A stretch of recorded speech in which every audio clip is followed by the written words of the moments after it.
శేఖర్ రెడ్డి గారు ఉన్నారు. శేఖర్ రెడ్డి గారు గుడ్ ఈవినింగ్ అండి. గుడ్ ఈవినింగ్ బ్రహ్మనాయుడు గారు, మీకు అలాగే తోటి ప్యానలిస్ట్కి 990 వీక్షకులందరికీ కూడా వెరీ గుడ్ ఈవినింగ్ సార్. మీతోటి 3 అంశాలు చర్చించాలి. ఒకటి, పివి సునీల్ కుమార్ గారి ఆవేదన విన్నారా?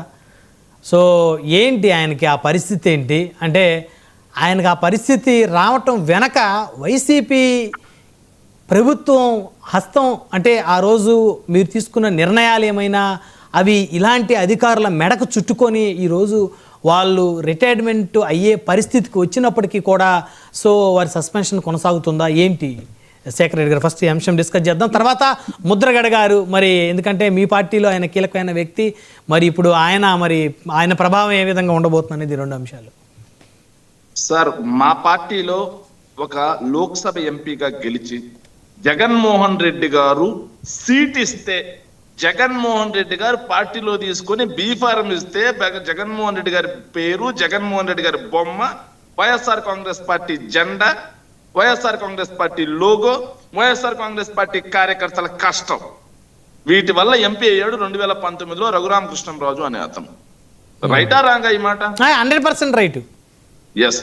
మరి మా పార్టీలో నుంచి తర్వాత తెలుగుదేశం పార్టీతో ములాఖాతై ప్రతిరోజు రెడ్డి సామాజిక వర్గాన్ని కొడకల్లారా అని కూడా తిట్టాడండి అతను. అవును, అది సో అయినా మేమెవరు మాత్రం మీద దాడి చేయలేదు. అంబేద్కర్ మీద ఈ రోజు వీళ్ళు దాడి చేసినట్టుగా మేము దాడి చేయలేదు సార్. ఆ విషయంలో అంబేద్కర్ మీద వీళ్ళు దాడి చేసినట్టుగా మేము దాడి చేయలేదు ఎవరి మీద.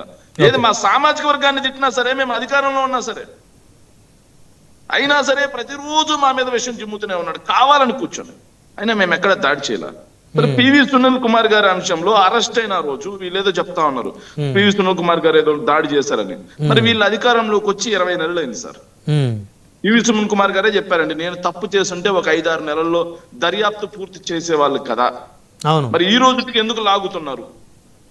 ఇంకో విషయం అండి, తెలుగుదేశం పార్టీ ద్వంద్వ వైఖరి ఎలా ఉంటుందో ఒక విషయం చెప్పాలండి సార్. 2019 ఎన్నికలకు ముందు ఇంటెలిజెన్స్ డీజీగా ఉన్నటువంటి intelligence DG sir AP Venkateswara Rao, అవును, ఆయన మీద కేసులు ఉన్నాయి సార్. ఏం కేసు అంటే, ఇజ్రాయెల్ నుంచి నిఘా పరికరాలు కొనుగోలులో కుంభకోణం జరిగింది అని. ఆయన అలాంటి వ్యక్తి కాదండి సార్.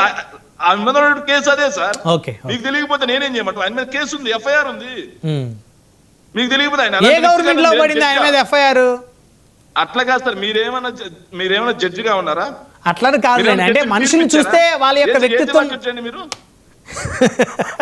ఏ జిల్లా జడ్జి అండి? మీరు సర్టిఫికేట్ ఇస్తున్నారు కాదు సార్, వ్యక్తులను చూస్తే వాళ్ళు ఎలాంటి వాళ్ళని మనకి ఈజీగా అర్థమవుతుంది కదా. ఇప్పుడు శేఖర్ రెడ్డి గారు కాస్త కోపంగా మాట్లాడతాడు, ఏది పడితే మాట్లాడతాడు, కానీ ఆ వ్యక్తి మంచి వ్యక్తి, మోసకారి కాదు అని మీతో ఎన్నిసార్లు మాట్లాడుతుంటే మిమ్మల్ని చూస్తుంటే అర్థమవుతుంది కదా. సో అట్లానే చెప్తున్నాను నేను, అంతే. ఎగ్జాంపుల్ ఏది పడితే అంటే నేను అమ్మలక్కలు తిట్టలేదు సార్. అట్లాని కాదు నా ఉద్దేశం. ఏది పడితే అంటే వాళ్ళ అధికార పార్టీ వాళ్ళ ఇప్పుడు ఏదైతే స్వచ్ఛంద కార్పొరేషన్ చైర్మన్ గా ఉన్నట్టు అతను లాగా బోసరికి ఏం తిట్టలేదు సార్. నేను ఏది పడితే అంటే నేను డేటా, నేను ఎవిడెన్స్ లేకుండా ఏది మాట్లాడను సార్. తప్పుడు లెక్కలు ఏది మాట్లాడను సార్. ఏది పడితే మాట చాలా తప్పది. మీరు వెనక్కి తీసుకుని ముందు తీసుకుంటాను హ్యాపీయా సార్. ఆయన మీద నిఘా పరికరాలకు సంబంధించినటువంటి ఇజ్రాయెల్ నుంచి నిఘా పరికరాలు ఆంధ్రప్రదేశ్ రాష్ట్రం కొనుగోలు చేస్తే దాని వెనక తన తనయుడు ఉన్నాడని చెప్పేసి దాని మీద పెద్ద దుమారం నడిచింది. అప్పట్లో కేసు కూడా నమోదైంది సార్. దాని వ్యవహారంలో ఆయన్ని సస్పెన్షన్ లో పెట్టడం జరిగింది. అదే విధంగా ఒక పోలీస్ అధికారిక వ్యవహరించాల్సినటువంటి వ్యక్తి వైఎస్ఆర్ కాంగ్రెస్ పార్టీ ఎమ్మెల్యేల కొనుగోలు విషయంలో, ఎంపీల కొనుగోలు విషయంలో కీలక పాత్ర పోషించాడు అనేది కూడా అతని మీద అభియోగం సార్. దాంతో అతన్ని సస్పెండ్ చేసి పక్కన పెట్టారు సార్. మరి తెలుగుదేశం పార్టీ వాళ్ళు ఒక ఐపీఎస్ అధికారికి, ఒక ఇంత మంచి అధికారికి అది ఇది అని చెప్పేసి పెచ్చల విడిగా అప్పట్లో 5 ఏళ్ల పాటు ప్రతి వేదికల మీద అనర్గళంగా మాట్లాడారు కదా సార్. మరి పివి సునీల్ కుమార్ ఒక ఐపీఎస్ అధికారి కాదా?